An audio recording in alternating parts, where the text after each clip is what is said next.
15h30 autour de la table du Carrefour de l'Info en ce premier samedi de l'été. Bienvenue à vous. Voici les grands titres de votre samedi. 32e samedi consécutif de mobilisation des Gilets jaunes. Une journée de blocage est attendue. Un appel national a même été lancé pour manifester à Charleville-Mézières dans les Ardennes. Nous irons dans quelques instants rejoindre Laura Cambeau dans les Ardennes. Nous irons rejoindre également Adèle Latour dans le cortège parisien. Belfort se mobilise pour dire non aux 1050 postes menacés chez General Electric. Salariés, syndicats et habitants sont dans la rue ce samedi après-midi. Jean-Luc Mélenchon participait ce matin à la conférence de presse de l'intersyndicale. Claire Sergent nous attend à Belfort. Nous y allons dans quelques secondes. 3 morts, 1 blessé grave, une trentaine de blessés légers. Bilan d'un incendie qui s'est déclenché vers 5 heures ce matin, rue de Nemours, dans le 11e arrondissement de Paris. 200 pompiers étaient sur place. Le feu est totalement circonscrit depuis la fin de la matinée. France-Brésil, un match chaud en perspective demain soir au Havre, 8e de finale du mondial féminin. Les joueuses de Corinne Diacre se préparent en toute sérénité en Normandie.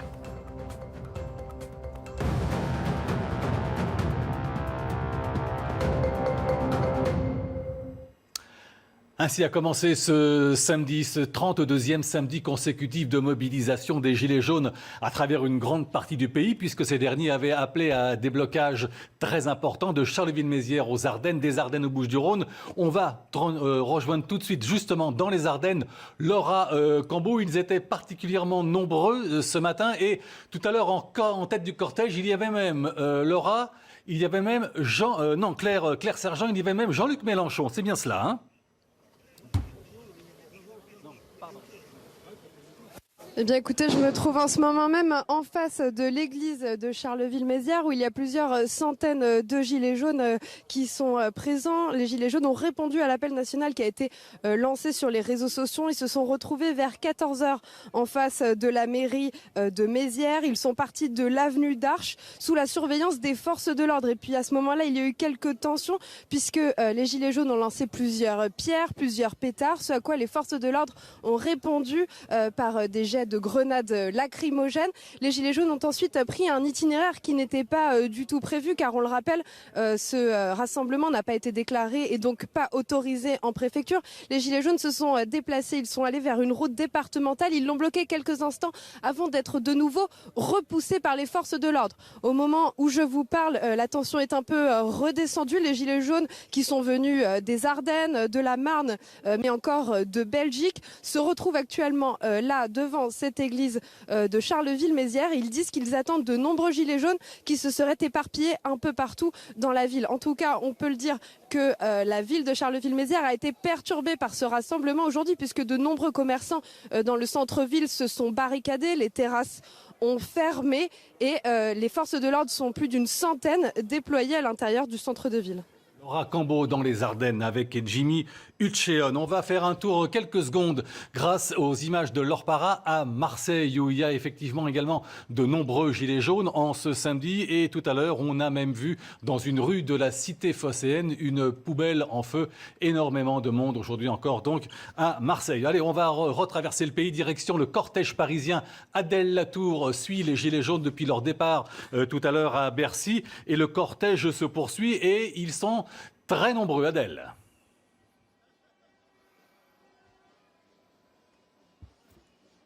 Thierry, nous sommes actuellement rue de Châteaudun dans le 9e arrondissement de Paris et la manifestation se déroule plutôt dans le calme. Ce matin, les manifestants s'étaient réunis au métro Bercy devant l'Accor Hotel Arena. Ils étaient plusieurs centaines et aux alentours de midi, ils se sont mis en route, sont passés par la gare de Lyon où ils sont entrés quelques minutes. Ils ont pénétré dans les halls et sur les quais. Cela a un peu fait monter la pression du côté des forces de l'ordre, mais finalement, les manifestants n'ont fait que passer et la tension est vite retombée. Depuis, nous avons parcouru plusieurs arrondissements de Paris dans le calme, même si le cortège est bruyant, dans le calme parce qu'il n'y a pas de tension, pas de violence, mais le cortège est assez bruyant puisqu'il y a des mégaphones, des sifflets, des chants et des slogans scandés comme vous l'entendez peut-être actuellement. Des policiers entourent le cortège bien sûr et quadrillent le périmètre dès que les manifestants s'arrêtent. Ils empêchent ainsi la dispersion. Alors même si la mobilisation est en baisse, ils sont dans ce cortège quelques centaines. Les manifestants semblent toujours aussi déterminés à faire entendre leur voix. Quand on discute avec eux, ils nous disent qu'ils ne veulent rien lâcher, que même s'il y a une baisse des manifestants, ils continuent de croire en l'utilité du mouvement pour faire bouger les choses. Nous avons parlé à un couple qui a manifesté ici à Paris quasiment tous les samedis depuis 32 semaines. Pour eux, pas question de céder tant que Emmanuel Macron, mais aussi Christophe Castaner n'auront pas démissionné. Plus précisément, ils nous disent tout simplement qu'ils veulent plus d'argent dans leur portefeuille et qu'ils n'ont été convaincus par aucune des annonces faites jusqu'ici.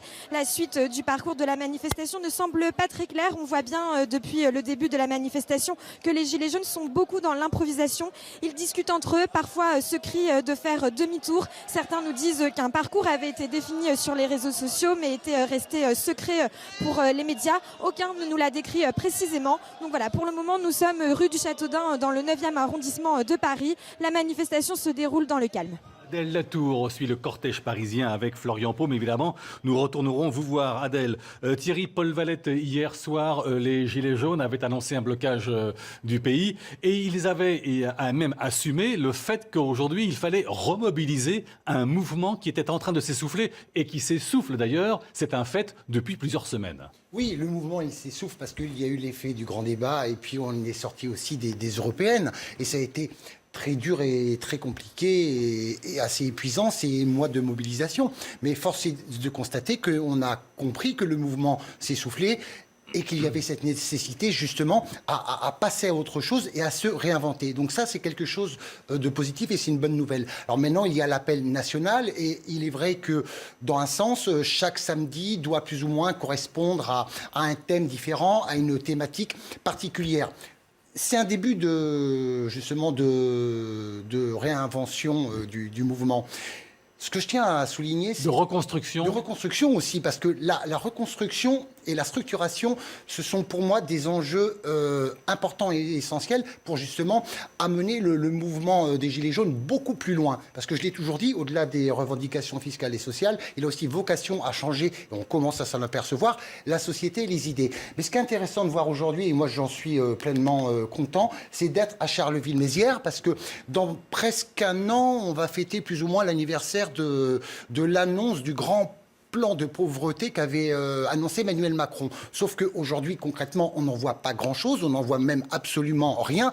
Et Charleville-Mézières est une ville, malheureusement, qui est touchée par la misère. Les Champagne-Ardenne n'échappent pas à la règle, avec des taux qui sont anormalement hauts. Donc il y a beaucoup de travail à faire. Et finalement, c'est cette France oubliée, cette France des territoires qui est aujourd'hui mise en avant. Donc ça, c'est une très bonne chose. Je suis satisfait. Oui, Sylvain Boulouc, il fallait qu'à un moment donné aussi, les Gilets jaunes reconnaissent, comme l'a dit Thierry Paul Valette, qu'il y avait un essoufflement, un effondrement de semaine en semaine, d'où cet appel national. Qu'est-ce que ça veut dire d'ailleurs un appel national? Ça veut dire qu'on appelle l'ensemble du pays à se regrouper aujourd'hui? Il y a plusieurs choses. Il y a ça fait un certain temps qu'il y a des appels nationaux avec traditionnellement des petites manifestations dans un certain nombre de villes et une manifestation qui se veut plus grande dans une ville, et alors ça change de ville de semaine en semaine.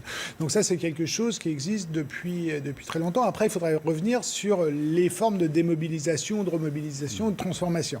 C'est-à-dire qu'une partie des Gilets jaunes ont considéré qu'au mois de décembre, ils avaient obtenu satisfaction sur une petite partie de leurs revendications, donc ont arrêté. Après, il y a un certain nombre de Gilets jaunes qui ont continué à manifester. Et une des raisons pour lesquelles il y a moins de monde dans les rues aussi, c'est une inquiétude chez eux de la peur des brutalités et des violences policières. C'est-à-dire on lit ce qui est dit sur les réseaux sociaux, sur les différents forums qui peuvent exister. C'est que cette inquiétude de la violence policière, il y a quand même eu un nombre de blessés relativement important, enfin très important, des borgnés, etc., etc. Donc cette peur de la violence policière... Des policiers blessés aussi. Des policiers blessés aussi, mais cette peur de la violence policière chez les manifestants, elle est extrêmement présente. C'est-à-dire qu'ils disent, et vous lisez tous les témoignages, si on vient en manifestation pour risquer de perdre un œil, on n'a peut-être pas forcément envie d'aller manifester. Donc c'est une des raisons. C'est pas la seule. Il y a la lassitude, il y a la durée, mais une des raisons de ce déclin de la manifestation, c'est justement la peur des brutalités. Après, il y a d'autres formes qui cherchent à réinventer. Donc, c'est le principe d'un mouvement social. Un mouvement social qui est en train de se structurer doit trouver d'autres formes de mobilisation que celles qu'il a utilisées depuis le départ. S'il utilise toujours la même forme de mobilisation, à un moment, les gens se lassent d'une manière ou d'une autre et il faut qu'il fasse autre chose. Donc, il faut qu'il réinvente. Alors, cette semaine, c'était les blocages en se disant si on bloque l'ensemble de l'économie, l'économie, peut-être que ça va remobiliser les masses. Il y a quand même un phénomène de lassitude, donc il faut peut-être aussi qu'il y ait un phénomène de pause pour repartir ou retrouver d'autres slogans aussi. Vous avez employé le mot 3 fois, hein, lassitude. Il y a ça, effectivement, dans le mouvement Thierry-Paul Valette ? Il y a une très grande lassitude parce qu'il y a déjà une déception de ne pas avoir été entendu par un président Emmanuel Macron qui, moi je l'estime personnellement, n'a pas été nécessairement été à la hauteur des enjeux et des événements, avec un déni, on l'a vu au début du mouvement, du mouvement en lui-même et par la suite. Mais une lassitude aussi parce que le mouvement est là depuis quand même le mois de novembre. Ça va bientôt faire 7 mois de mobilisation. Vous savez, ce que j'ai envie de dire, c'est que c'est des gens qui étaient, au début, animés vraiment par la conviction que les choses allaient changer. Et on a compris que les choses allaient changer peut-être de manière moins évidente, que ça allait prendre du temps, que le combat allait être beaucoup plus long et il allait devoir se faire par aussi d'autres formes. Ça a été un coup de massue aussi, il faut le dire, il faut dire les choses telles qu'elles sont. Alors, sont restés sur le terrain les irréductibles, comme on dit, bon, ceux qui ont aussi l'âme militante beaucoup plus engagée et qui sont beaucoup plus tenaces. Bon, après, moi, j'ai pas envie de rentrer dans les polémiques, démission Emmanuel Macron, démission Castaner, je l'entends, je peux le comprendre. Ce qui est important de comprendre, c'est que le système doit changer. Beaucoup de choses doivent changer en profondeur, au-delà des personnes en elles-mêmes. Mais est-ce qu'il n'y a pas aussi de leur part une certaine lassitude de revendiquer, et c'est compréhensible pour certains d'entre eux, les mêmes choses depuis le 17 novembre dernier ? Bien évidemment. Alors que quand même, l'exécutif, comme on dit, a avancé sur quelques points. Bien sûr. Et justement, il faut aussi être capable, d'avancer. Et la structuration est quelque chose d'important parce qu'elle va permettre quoi ? Elle va permettre de se projeter, de mettre en place un programme, de se recentrer autour de revendications essentielles. Parce qu'il y a une réalité, on ne pourra pas tout avoir, c'est impossible. Régler l'ensemble des problématiques de la société aujourd'hui, c'est quelque chose d'infaisable. Par contre, il y a des choses qui sont importantes. Le pouvoir d'achat est important et l'aspect démocratique est aussi quelque chose d'important. Il va falloir travailler là-dessus, sur ces choses-là. Il ne faut pas passer à côté. Oui, Sina Boulouk. Oui, il y a autre chose, c'est que ce qu'est en train d'expliquer Thierry-Paul, c'est que la structuration d'un mouvement militant, vous pouvez avoir des phénomènes de baisse, de hausse, c'est pas quelque chose qui est continu et qui va rester stable pendant 32 semaines. C'est quelque chose c'est un phénomène qui est avec des hauts et des bas. Variable. Qui est extrêmement variable. Et là, c'est un mouvement jeune, c'est un mouvement qui a même pas un an, donc on peut pas viser. Quand vous regardez les partis politiques, un parti politique, ça a des évolutions positives ou négatives dans ses courbes. La même chose pour les mouvements syndicaux. Alors, un mouvement variable, mais est-ce que vous croyez qu'il peut perdurer, comme nous l'ont dit certains Gilets jaunes, jusqu'au 17 novembre prochain, qui sera alors le premier anniversaire de ce mouvement historique ? Il y a de fortes chances qu'il y ait un noyau résiduel relativement fort, relativement convaincu et relativement engagé, et que ça perdure de samedi en samedi jusqu'au 17 novembre, voire plus, de cette année. C'est pas tant le problème du premier anniversaire. On a fait déjà plus de la moitié de l'année. Je pense que ça continuera. Après, c'est la structuration de ce mouvement. Et là, ça renvoie à ce qu'est ce mouvement, qui était un mouvement contradictoire dans ses formes, dans les moyens de mobilisation, dans les gens qui étaient mobilisés. Est-ce que ce mouvement est capable de se doter de structure ? Ça reste... certains vont se structurer d'une certaine manière, mais il y a une telle disparité, une telle diversité dans les formes d'engagement de ces gilets jaunes. Derrière ce gilet jaune, il y a une telle diversité que c'est pas sûr qu'ils arrivent à tous trouver les mêmes formes de structuration politique. La manifestation, quand on est contre, c'est facile de manifester quand on est contre. Quand on veut arriver dans le pour quelque chose, là, ça devient plus compliqué parce que les intérêts politiques des uns et des autres ne seront pas forcément les mêmes. Oui, enfin, il continue quand même de manifester, pour l'instant, contre, comme vous dites, contre le fait, répète-t-il, de ne pas être suffisamment entendu. Donc ça peut durer. Ce qui fait un des Ça va durer. Ce qui fait un des ferments des Gilets jaunes aujourd'hui, quelle que soit leur orientation politique derrière, c'est l'anti-macronisme et l'hostilité à Emmanuel Macron. Donc ça, vous avez quand même une partie très importante de la population qui peut se retrouver dans cette hostilité au président de la République. Alors, attendez, on va revenir. On voit d'abord, l'actualité est aussi à Belfort, puisque la ville se mobilise, la région se mobilise aujourd'hui, puisque 1050 postes sont menacés actuellement chez General Electric. Les salariés, les syndicats, les habitants sont dans la rue de Belfort. Énormément de Belfortins aujourd'hui dans les rues pour, disent-ils, faire reculer le rouleau compresseur du groupe américain. Et très tôt ce matin, Jean-Luc Mélenchon a participé à la conférence de presse de l'intersyndicale. On l'écoute. Un but d'idéologie financiariste, on va dire, qu'il croit qu'il suffit d'avoir réglé un problème sur le plan comptable pour que la réalité industrielle suive. Mais non, mais c'est une vue de l'esprit. Fabriquer une turbine à gaz, il peut toujours mettre un paquet de dollars à côté. S'il n'y a pas les ouvriers pour la faire et qui ont le savoir-faire, eh ben, il n'y a pas de turbine. Donc, toute cette dimension-là, il ne la connaît pas. Il ne connaît pas les problèmes de la production industrielle, comment on fait, par où ça passe, qu'est-ce que c'est qu'une expérience, un savoir-faire. Tous ces gens ne savent pas. Moi, il m'a dit que Alstom, transport, sans Siemens, c'était pas viable. Un mois après, on apprenait qu'ils faisaient les plus forts bénéfices de leur histoire. Donc cet homme, visiblement, n'y connaît rien. Pourtant, il prend des décisions d'une gravité exceptionnelle.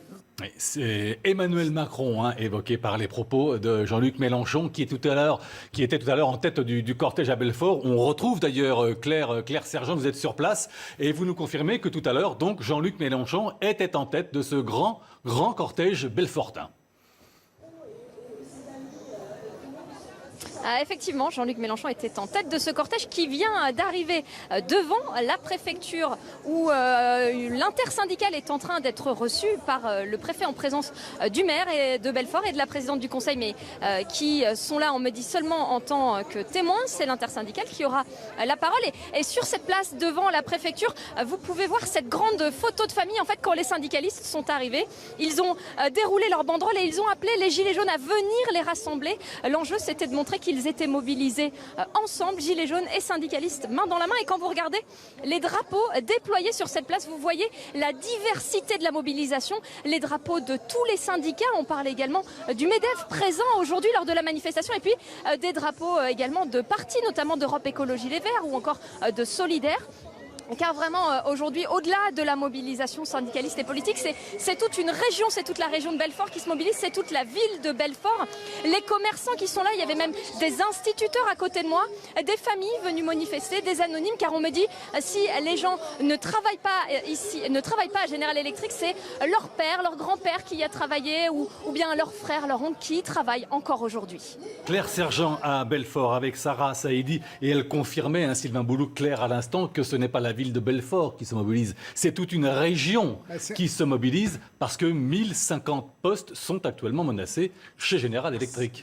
Chez General Electric à Belfort, mais c'est tout le bassin industriel qui du coup tremble, puisque c'est dans ce cas-là, c'est toutes les familles qui peuvent être impactées et tout l'emploi induit derrière qui est impacté. Et là, ce qui est aussi intéressant, c'est de voir que les politiques sont en retrait, puisque la délégation qui va être reçue, c'est la délégation syndicale, peut-être accompagnée de quelques Gilets jaunes, ce qui montre une évolution même dans le discours des Gilets jaunes, puisqu'au départ, il y avait une hostilité au mouvement syndical. Là, il y a un côte à côte qui est en train de se faire.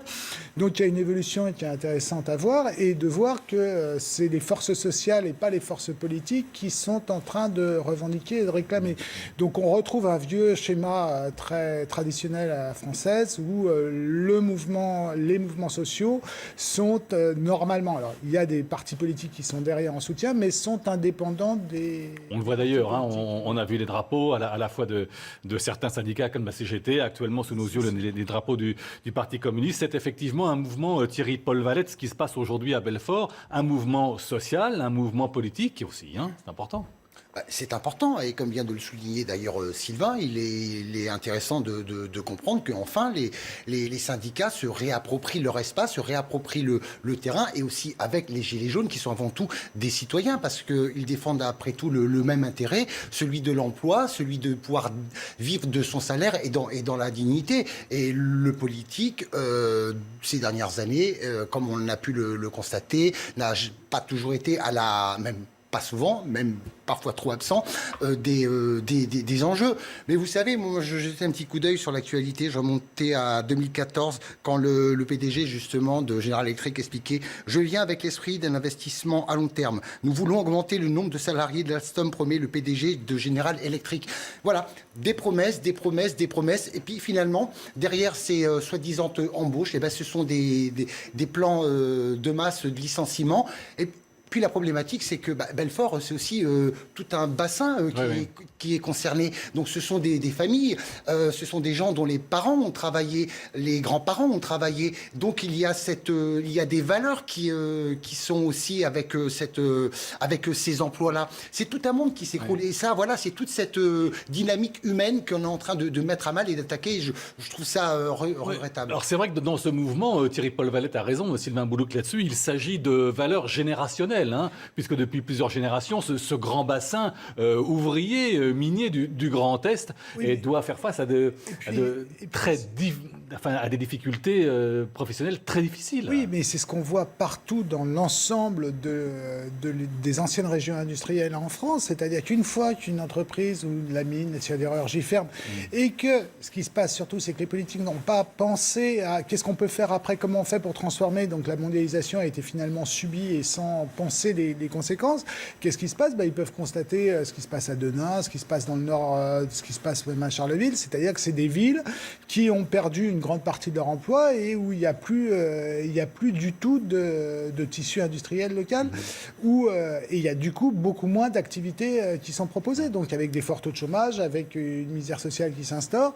Et là, que fait-on de ces populations-là ? Et quel que soit le bord, il n'y a pas eu de réponse politique et on peut pas... il n'y a pas de penser l'avenir à plus ou moins long terme, parce qu'il ne faut pas rêver non plus, les emplois ne reviendront pas, si une fois qu'ils sont partis, ils reviennent très rarement sur place. Ils sont fabriqués à bas coût, donc il faut peut-être penser les stratégies de manière différente, c'est-à-dire quels doivent être les salaires à l'échelle mondiale, est-ce qu'il faut qu'il y ait des salaires de telles différences, ou est-ce qu'il faut penser aussi l'économie et les inégalités salariales à l'échelle mondiale ? Là, on est au-delà du pouvoir d'achat, Thierry-Paul Valette. On est pour le maintien de l'emploi en priorité.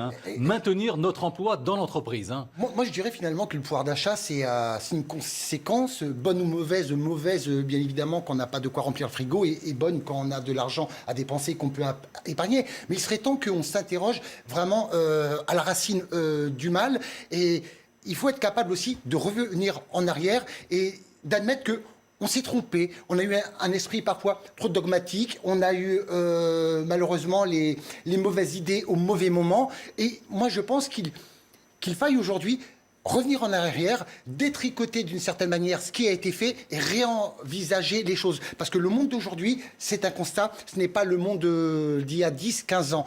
On est dans un process de mondialisation, il y a du pour, il y a du contre, mais il y a des choses sur lesquelles on ne peut pas revenir en arrière. Mais par exemple, il y a des choses sur lesquelles on peut travailler. Le dumping social est une grosse problématique, on l'a vu dans la zone européenne, et ce sont aussi à ces questions-là qu'il faille maintenant répondre. Seulement, le politique, et Sylvain l'a encore une fois souligné, c'est qu'il pense souvent à court terme et il pense à sa prochaine élection. Seulement, il faut être capable de se projeter, d'aller plus loin et de parfois penser aux décennies qui vont arriver, à nos enfants et à nos petits-enfants. Il faut aussi du temps parfois, et ça c'est important. Il n'y a pas tant de kilomètres que ça entre les Ardennes et le territoire de Belfort, entre Charleville-Mézières et Belfort. On a vu tout à l'heure qu'à Charleville, les Gilets jaunes étaient réunis. Il y en a un certain nombre, un grand nombre même, dans le cortège aujourd'hui à Belfort.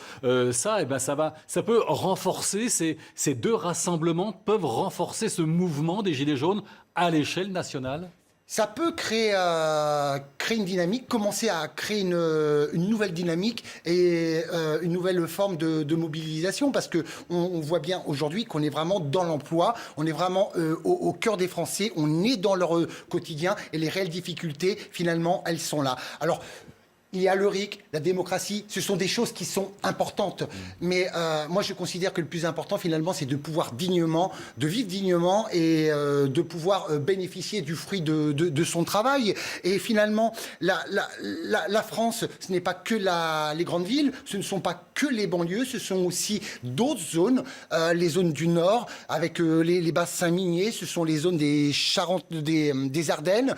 Il y a aussi des secteurs en Normandie. Et finalement, c'est l'ensemble du territoire qui sont confrontés aussi aux mêmes problématiques, mais qui malheureusement sont abordées parfois de manière différente selon les politiques, qu'elles soient de gauche ou de droite, et c'est dramatique. Alors oui, ça peut être un nouveau souffle qui est en train de se mettre en place. Il y a l'été qui arrive, juillet et août, mais il faut quand même savoir qu'il y a des réformes à la rentrée, dès le mois de septembre, que le calendrier va être très compliqué, très chargé pour Emmanuel Macron, qui va marcher sur vraiment pire que sur des coquilles d'œufs. Et puis il y a les 1 an du mouvement, et là on peut agréger beaucoup de colère, parce que attention, je le répète encore, ce n'est pas parce qu'il y a moins de personnes dans la rue, c'est pas parce que quand on regarde les statistiques, les gens ont l'air un peu plus satisfait, façon de parler. Je veux dire, le silence, il faut s'en méfier. Sylvain Boulouc, ce mouvement aujourd'hui, ce rassemblement populaire à Belfort, puisque des Gilets jaunes en font partie, est-ce que c'est plus difficile à gérer, je parle pour les forces de l'ordre là, qu'un rassemblement de Gilets jaunes? Puisque là, il y a absolument de tout là. Il y a les syndicats, il y a les salariés, il y a les habitants, il y a une région. Je suis pas sûr, parce qu'on n'est pas dans la même logique, on n'est pas dans... Là, il n'y a pas de force de l'ordre autour, donc il n'y a pas du tout la même logique.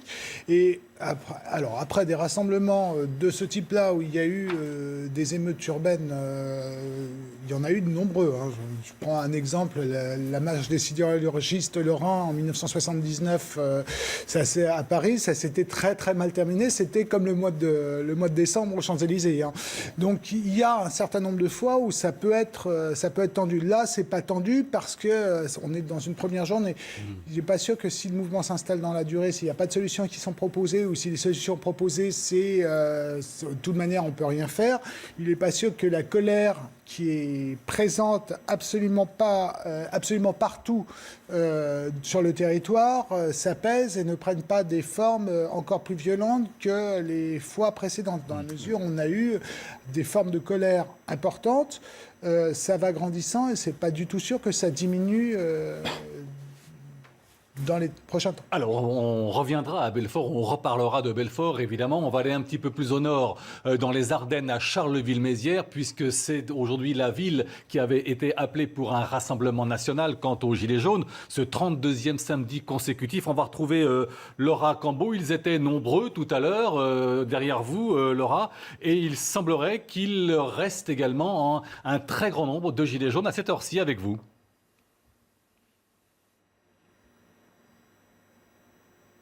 Centaines de gilets jaunes qui sont éparpillés dans toute la ville. Là, nous nous trouvons avec une centaine d'entre eux qui sont en face de l'hôtel de ville de Mézières. Comme vous pouvez le voir, ces gilets jaunes sont présents pour un rassemblement qui n'a pas été déclaré et donc pas autorisé en préfecture. De nombreux gilets jaunes sont vêtus de noir et cagoulés. De nombreux ont lancé des pétards, brûlé des poubelles qu'ils ont mises au milieu des rues et des routes. Résultat, les forces de l'ordre, elles sont une centaine présentes ici à Charleville-Mézières. Et ben vous voyez, ils jouent un peu au jeu du chat et de la souris. Les forces de l'ordre qui tentent vraiment d'arrêter les gilets jaunes. Vous le voyez, d'une part ici à gauche, sur ce côté de la rue, et d'autre part sur la droite au niveau du pont. Les gilets jaunes sont donc arrêtés pour l'instant.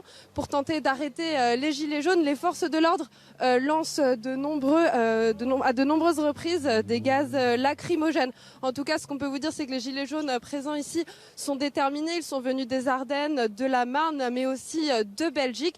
Ils sont déterminés à lutter contre la politique du gouvernement. Ils demandent toujours plus de justice fiscale et de justice sociale. Vous entendez, il y a un pétard qui vient de résonner à l'instant. Donc, comme on vous le disait, la situation n'est pas encore complètement maîtrisée ici à Charleville-Mézières. Mézières dans les Ardennes avec Jimmy Hutchen. Nous retournerons évidemment vous voir. On a entendu quelques pétards. Sylvain Boulouk, Laura l'a confirmé, il y a également des lancers de grenades, de lacrymogènes. Tout ça, c'est plutôt de la prévention de la part des forces de l'ordre pour éviter tout ce qu'on a connu comme violence ces derniers mois. Là, on n'a absolument pas vu ce qui se passait, donc c'est assez difficile de commenter quelque chose. Mais le fait en tous les cas qu'elle nous ait appris, qu'elle ait confirmé. Après, il y a deux interprétations. Ça peut être vécu comme de la provocation aussi, de la part des Gilets jaunes qui voient les forces de l'ordre les menacer alors qu'ils n'ont rien fait. Ça peut être de la part des forces de l'ordre, on veut disperser une manifestation non déclarée, donc on utilise les moyens légaux qui sont en œuvre. Mais ça peut être soit un facteur de tension, c'est un facteur de tension. Après, c'est une question de rapport de force. C'est-à-dire que si la foule est relativement importante, peut-être qu'elle aura envie d'aller manifester